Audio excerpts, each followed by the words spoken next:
एक हो जाएं तो बन सकते हैं शुदो मबीन, वरना इन बिखरे हुए तारों से क्या बात बने। आने वाला है, कुछ देर की खामोशी है, फिर शोर आने वाला है। तुम्हारा वक्त, हमारा दौर आने वाला है। कोशिश करेंगे, हम सब एक थे, एक हैं, एक रहेंगे। यही हमारे देश की ताकत है। मैं ओपी सिंह आपका सर में आपका स्वागत करता हूं। आज हमारे साथ में समाजवादी पार्टी के मुखिया महाराष्ट्र के अबू आसिम आजमी हैं। उनसे हम पार्टी को लेकर कुछ बातें करना चाहते हैं। सर नमस्कार। नमस्कार। सर, ये महाराष्ट्र में समाजवादी पार्टी की वर्तमान स्थिति के बारे आप क्या कहते हैं? देखिए, ऐसा है, सबसे पहले बता दूं कि देश में जितनी पार्टियां एग्जिस्ट करती हैं, चाहे वो टीएमसी बंगाल की हो, चाहे लालू प्रसाद यादव की आरजेडी हो, चाहे नीतीश कुमार की पार्टी हो, चाहे शरद पवार साहब की पार्टी हो, सारी पार्टियां जब दूसरे राज्यों में आती हैं तो एक भी एमएलए चुनकर नहीं आते हैं।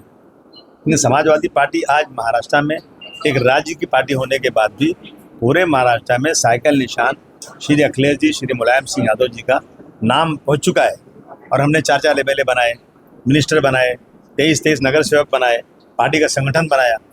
तो समाजवादी पार्टी का काम इलेक्शन लड़ना ही नहीं है, ये एक आंदोलन है जी। समाजवादी पार्टी एक आंदोलन है। इस आंदोलन को हम लोग लेके चल रहे हैं, कहीं इलेक्शन लड़ते हैं, कहीं जीतते हैं, कहीं हारते हैं।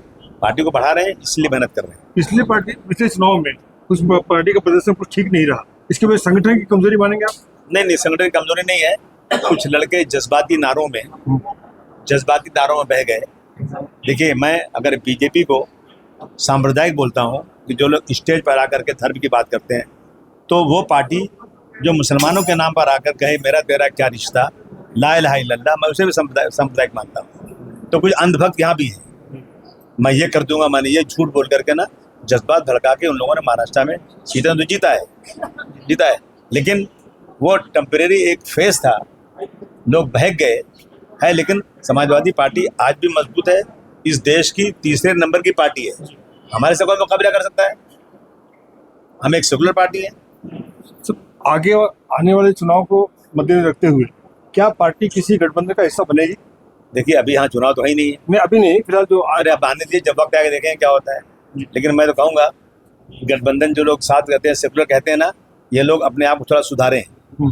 ये चलते हैं कि हम सब गठबंधन साथ में, जब टिकटों का बंटवारा होता है ना, टूट जाता है। ये मुझे भी चाहिए, ये सीट मुझे चाहिए, और सब हार जाते हैं।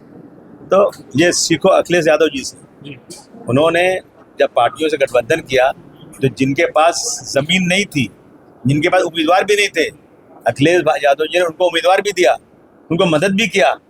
तो अगर हम लोगों को सेकुलर वोट बंटवा एक साथ रखना है तो थोड़ा कुर्बानी देनी पड़ेगी। कांग्रेस और सपा दोनों मिलकर यूपी में चुनाव लड़े, क्या वो यहाँ पर दिखाई देगा? देखिए, यहाँ के नेता लोग आजकल तो यहाँ नेता ही नहीं है, सब भागे बीजेपी में। जो एक्स चीफ मिनिस्टर थे वो भी चले गए बीजेपी में। तो समाजवादी पार्टी हमेशा चाहती है कि वोटों का बंटवारा ना हो, तमाम सेकुलर पार्टियां एक साथ खड़ी रहें ताकि फिरका परस्ती खत्म हो। SIR का जो चल रहा है दौर, इसके दौर में कहा जा रहा है कि सब अपने अल्पसंख्यकों को किनारे किया जा रहा है, इस पर क्या कहेंगे? देखिए, ये कोशिश तो हो रही है, लेकिन अल्पसंख्यक हो या जो भी, उन सबको जागृत होना चाहिए। उन सबको SIR के लिए जो भी है 2002 में नाम होना चाहिए, और उसको अपना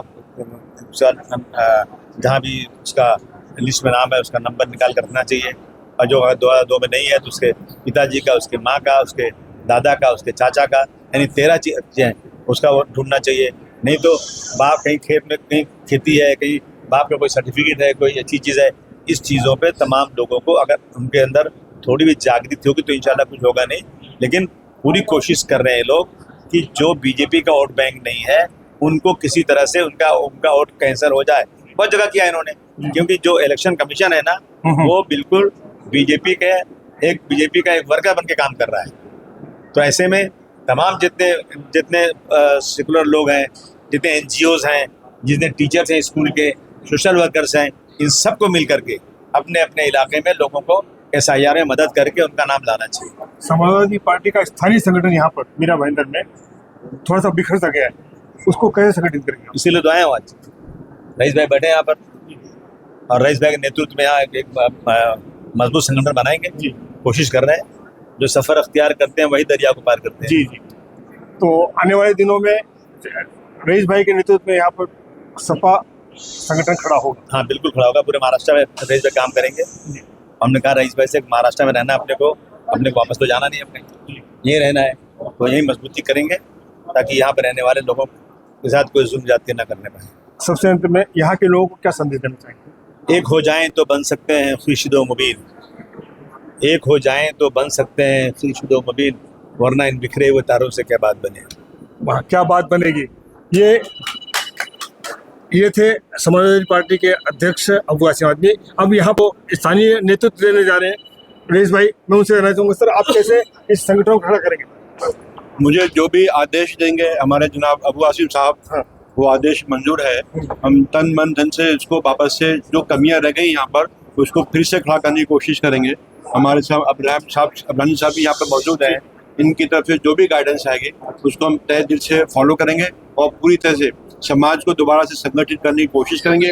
जो जहर बीजेपी की पार्टी ने हम लोगों के बीच बोया हुआ है उसको दूर करने की कोशिश करेंगे। हम सब एक थे, एक हैं, एक रहेंगे। यही हमारे देश की ताकत है। इसमें साहब आप काफी अनुभवी रहे हैं सर, महाराष्ट्र के राजनीति में आपका दखलंदाजी रहा है, आप क्या कहना चाहेंगे सर?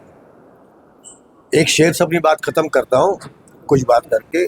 कुछ देर की खामोशी है फिर शोर आने वाला है, कुछ देर की खामोशी है फिर शोर आने वाला है, तुम्हारा वक्त हमारा दौर आने वाला है। वाह वाह वाह,